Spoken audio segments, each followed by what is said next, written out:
다 함께 사도신경으로 우리의 신앙을 고백하겠습니다. 나는 전능하신 아버지 하나님 천지의 창조주를 믿습니다. 나는 그의 유일하신 아들 우리 주 예수 그리스도를 믿습니다. 그는 성령으로 잉태되어 동정녀 마리아에게서 나시고 본디오 빌라도에게 고난을 받아 십자가에 못 박혀 죽으시고 장사된 지 사흘 만에 죽은 자 가운데서 다시 살아나셨으며 하늘에 오르시어 전능하신 아버지 하나님 우편에 앉아 계시다가 거기로부터 살아있는 자와 죽은 자를 심판하러 오십니다. 나는 성령을 믿으며 거룩한 공교회와 성도의 교제와 죄를 용서받는 것과 몸의 부활과 영생을 믿습니다. 아멘. 찬송가 268장 함께 찬양하겠습니다. 찬송가 268장입니다. 죄에서 자유를 얻게 함은 보혈의 능력 주의 보혈 시험을 이기고 승리하니 참 놀라운 능력이로다. 주의 보혈 능력이 또다. 주의 피 믿으오. 주의 보혈 그 어린 양의 매우 귀중한 피로다. 육체의 정욕을 이길 힘은 보혈의 능력 주의 보혈 정결한 마음을 얻게 하니 참 놀라운 능력이로다. 주의 보혈 능력이 또다. 주의 피 믿으오. 주의 보혈 그 어린 양의 매우 귀중한 피로다. 눈보다 더 이게 밝히는 것 보혈의 능력 주의 보혈 부정한 모든 것 밝히시니 참 놀라운 능력이로다. 주의 보혈 능력이 또다. 주의 피 믿으오. 주의 보혈 그 어린 양의 매우 귀중한 피로다. 구주의 복음을 전할 제목 보혈의 능력 주의 보혈 날마다 나에게 찬송 주니 참 놀라운 능력이로다. 주의 보혈 능력이 또다. 주의 피 믿으오. 주의 보혈 그 어린 양의 매우 귀중한 피로다. 아멘. 오늘 하나님께서 우리에게 주시는 말씀은 누가복음 2장 41절에서 52절까지의 말씀입니다. 누가복음 2장 41절부터 52절까지 말씀 우리 함께 읽겠습니다. 그의 부모가 해마다 유월절이 되면 예루살렘으로 가더니 예수께서 12살 되었을 때에 그들이 이 절기의 관례를 따라 올라갔다가 그 날들을 마치고 돌아갈 때에 아기 예수는 예루살렘에 머무셨더라. 그 부모는 이를 알지 못하고 동행 중에 있는 줄로 생각하고 하룻길을 간 후 친족과 아는 자 중에서 찾되 만나지 못함에 찾으면서 예루살렘에 돌아갔더니 사흘 후에 성전에서 만난즉 그가 선생들 중에 앉으사 그들에게 듣기도 하시며 묻기도 하시니 듣는 자가 다 그 지혜와 대답을 놀랍게 여기더라. 그의 부모가 보고 놀라며 그의 어머니는 이르되 아이야 어찌하여 우리에게 이렇게 하였느냐. 보라 내 아버지와 내가 근심하여 너를 찾아노라. 예수께서 이르시되 어찌하여 나를 찾으셨나이까. 내가 내 아버지 집에 있어야 될 줄을 알지 못하셨나이까 하니 그 부모가 그가 하신 말씀을 깨닫지 못하더라. 예수께서 함께 내려가사 나사렛에 이르러 순종하여 받드시더라. 그 어머니는 이 모든 말을 마음에 두니라.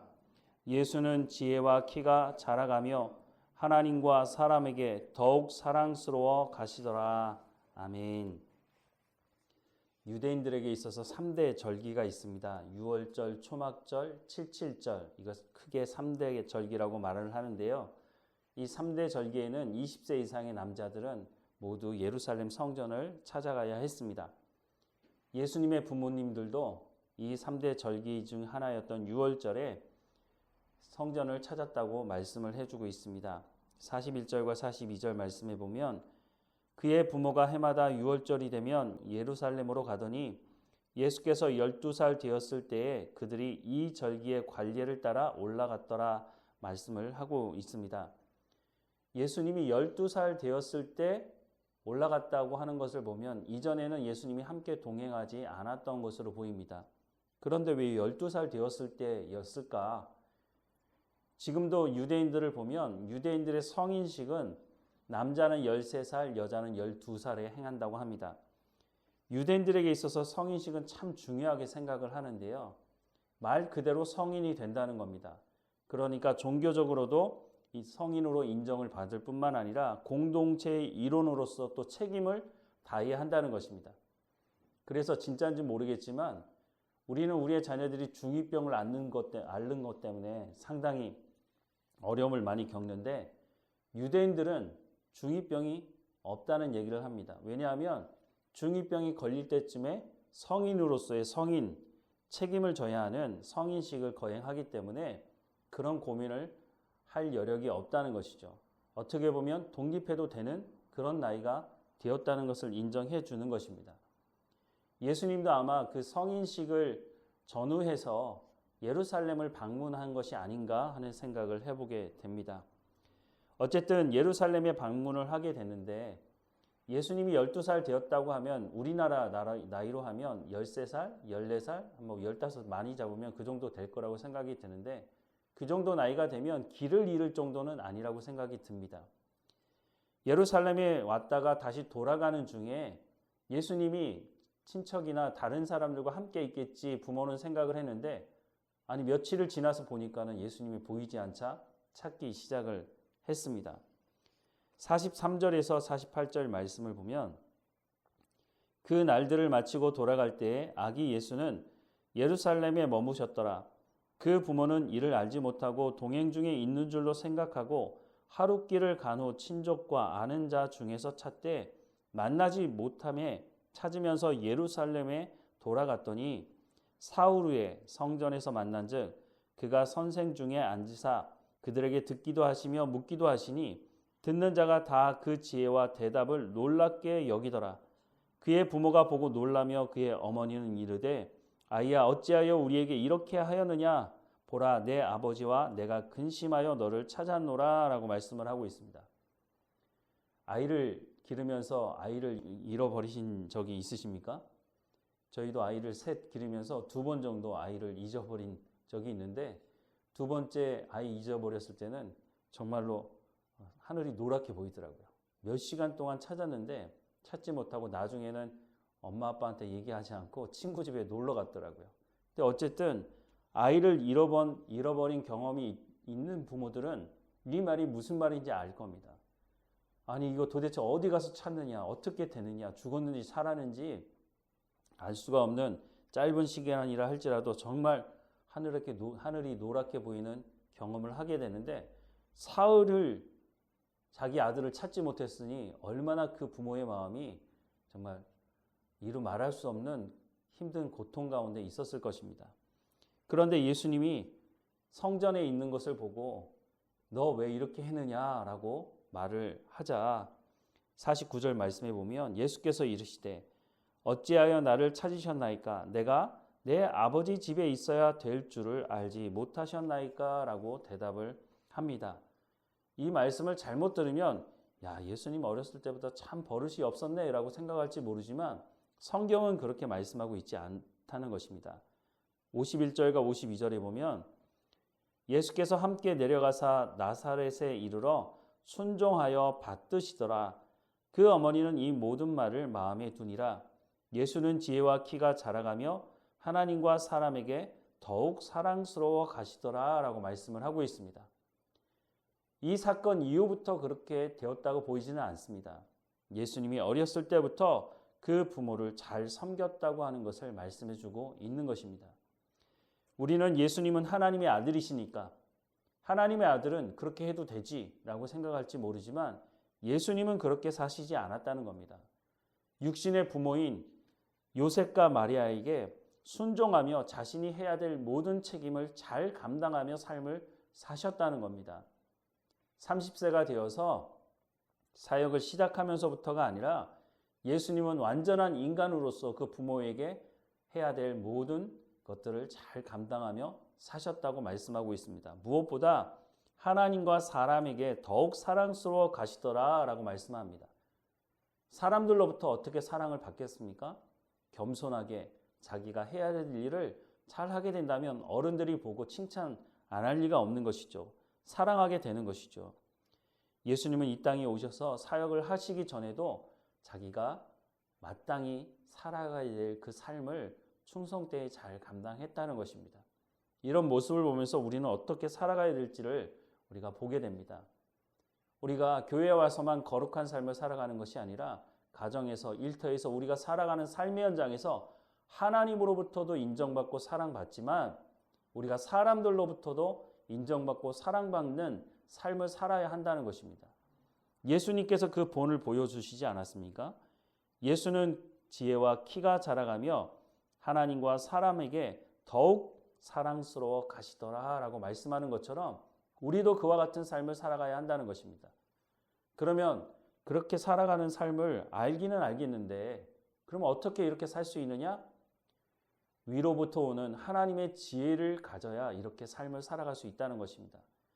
우리가 많이 배워서 지식을 가지고 정보를 가지고 많은 것을 알 수는 있지만 그렇게 많은 지식을 가지고도 사람들로부터 사랑받지 못하는 사람들이 있습니다. 그 사람들은 지혜롭지 않은 말을 하고 지혜롭지 않은 행동을 하기 때문입니다. 성경의 말씀은 우리 가운데 지혜를 주신다고 말씀합니다. 우리가 어떻게 살아가야 되는지를 말씀해주고 있기 때문인 것입니다.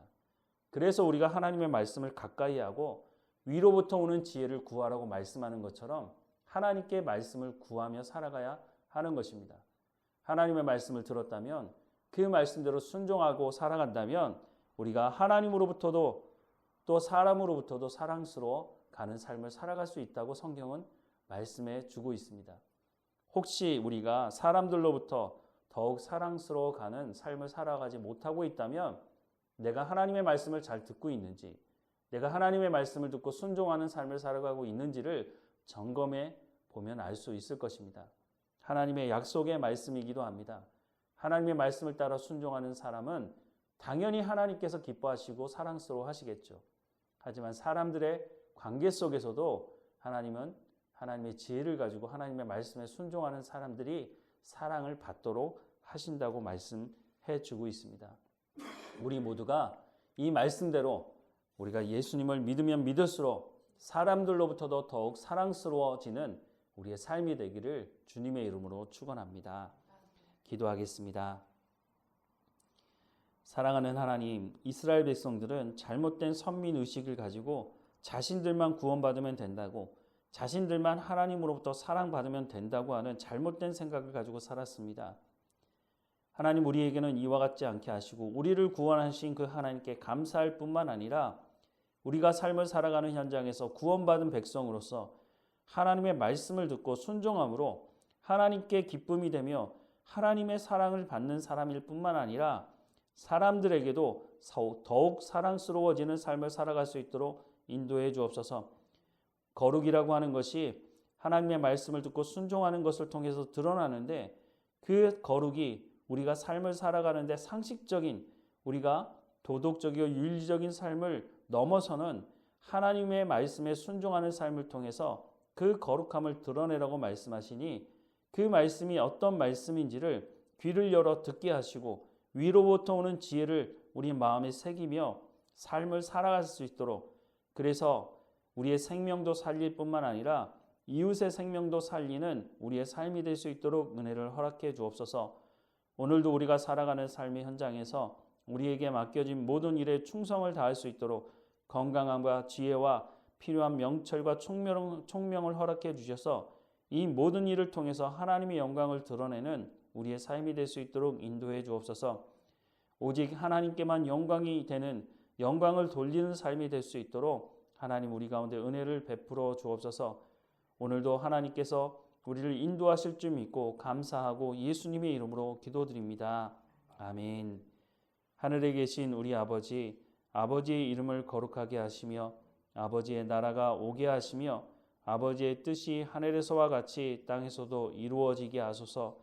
오늘 우리에게 일용할 양식을 주시고 우리가 우리에게 잘못한 사람을 용서하여 준 것 같이 우리 죄를 용서하여 주시고 우리를 시험에 빠지지 않게 하시고 악에서 구하소서. 나라와 권능과 영광이 영원히 아버지의 것입니다. 아멘.